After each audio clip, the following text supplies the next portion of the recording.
Oprah Winfrey is in Georgia right now. She's even going to people's homes in the black community, knocking on doors. I saw the video. And she's trying to encourage people to get out and vote for Stacey Abrams, because that's the black woman that's running for governor. Now, Oprah Winfrey had did a little speech about voting, and I want to play this little clip that she stated to black people about voting. Let's roll that clip. For my grandmother, Hattie Mae Lee, who died in 1963 before the Voting Rights Act of 1965 and never had a chance to vote, I vote for her. And when I stand in the polls, I do what Maya Angelou says, I come as one, but I stand as 10,000.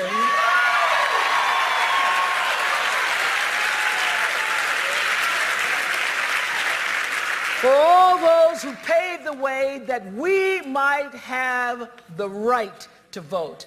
And for anybody here who has an ancestor who didn't have the right to vote, and you are choosing not to vote wherever you are in this state, in this country, you are dishonoring your family.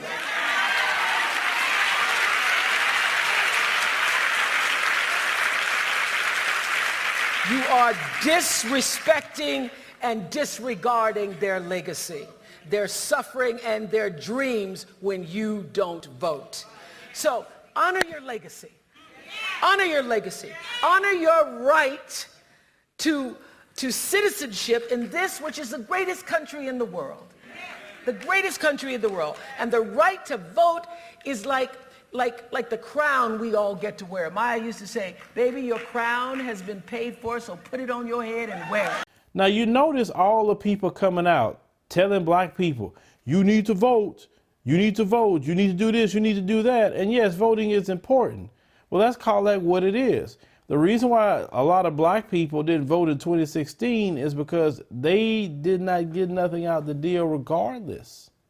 And black people today are finally saying that no Democratic Party, you're not going to just get our votes for nothing. You're not going to come up here, well, we're going to talk about prison reform. The majority of black people aren't in prison. If you want to talk about so-called prison reform, get rid of the slavery clause in the 13th Amendment. That'd be the best prison reform ever, right there. But you're not talking about that. You're not laying out no issues for black people, not people of color, black people.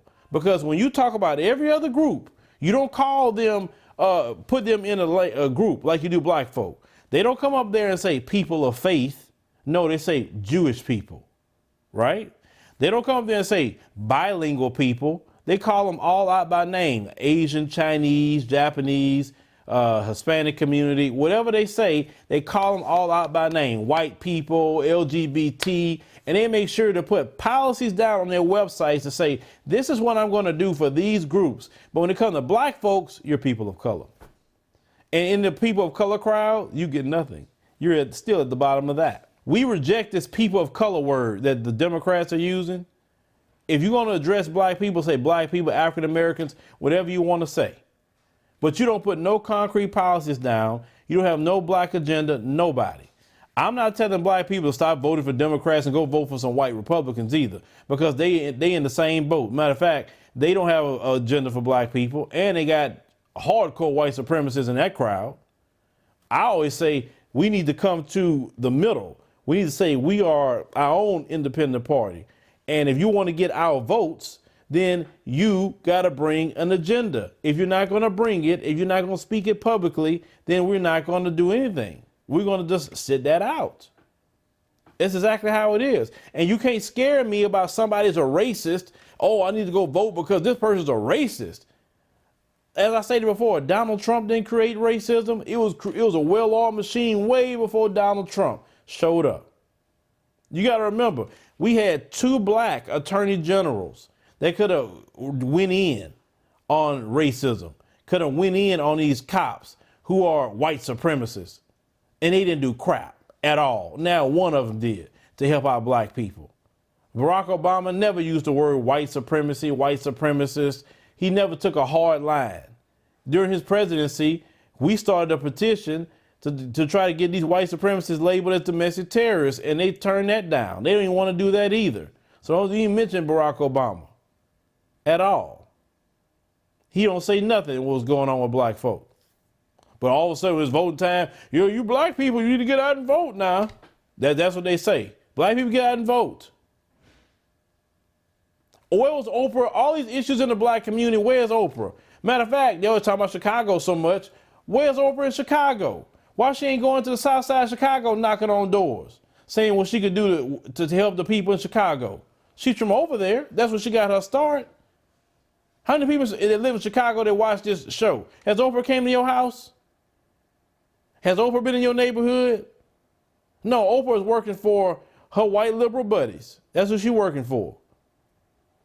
And they want to, and this, telling black people, well, a black person's running. No, you want to say racism. That may be a little bit more racism than anything, right? Oh, just because they're black, I'm supposed to vote for them? But yet, they working for you. Their website is showing me they're working for you. So should I even care if a person's black?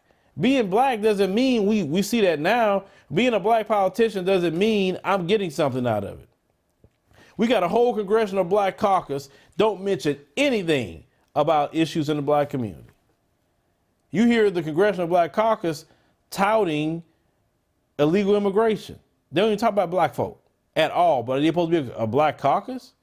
No other group does that. They have a Hispanic caucus and they talk about their community, in which they should. They're supposed to defend the rights of Hispanic people. That's what they sent them up there to do, but not the Congressional Black Caucus. No, you don't talk about black people. Black people for what? Shoo, I ain't talking about black people. I'll talk about everybody else but black folks. And it's because we have allowed that as black people. We have allowed that. Everyone in the Congressional Black Caucus needs to be gone. But for Oprah to come up here, oh, well, you're going to do this. Like, no, Oprah, no. I went to Stacey Abrams' website. I didn't see nothing specific for black folks. Well, prison reform, marijuana, like, no. Black people have a lot of problems in the state of Georgia. I know they do. I know they need jobs. I know they need education. I know black people need access to capital for business grants.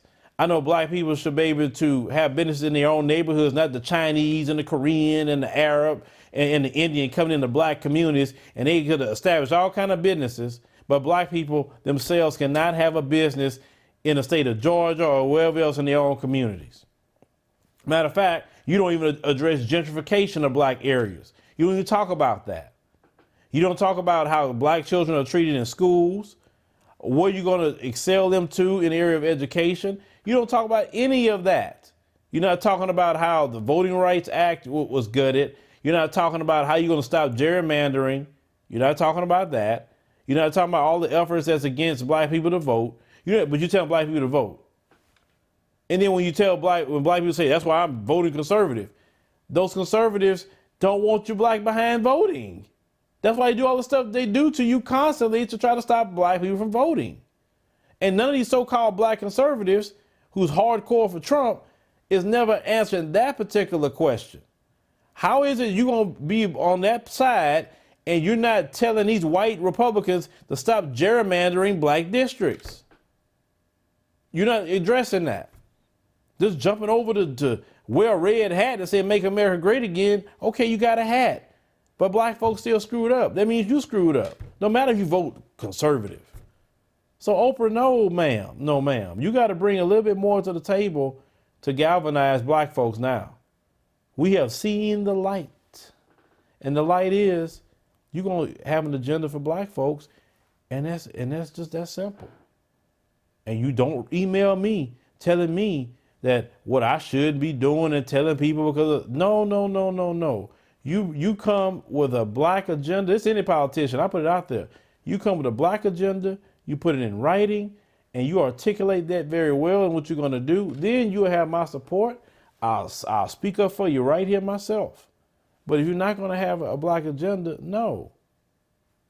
It's just that simple. And you better to get a black agenda in the next, year or two? Because if you don't, Trump going to be president again. I'm telling you that's about to happen. So keep on that people of color crap you're pulling and not caring about the issues in the black community. I don't want to hear no inner city. I don't want to hear no urban black folks. African Americans, choose one. But we need that agenda. Whoever's going to try to run for president against Trump. or Trump is going to win. I'm just telling you that. No longer are you going to just scare us to vote. No. Scare us for what? We still getting slaughtered every day anyway. What good that's going to do? Or leave me a comment there those things about this particular story with Oprah Winfrey, but Oprah got some nerve. Don't try to lecture black folks. You never see this woman at all in the black community. But when it comes to work for your white liberal friends, oh yeah, that's who you come show up.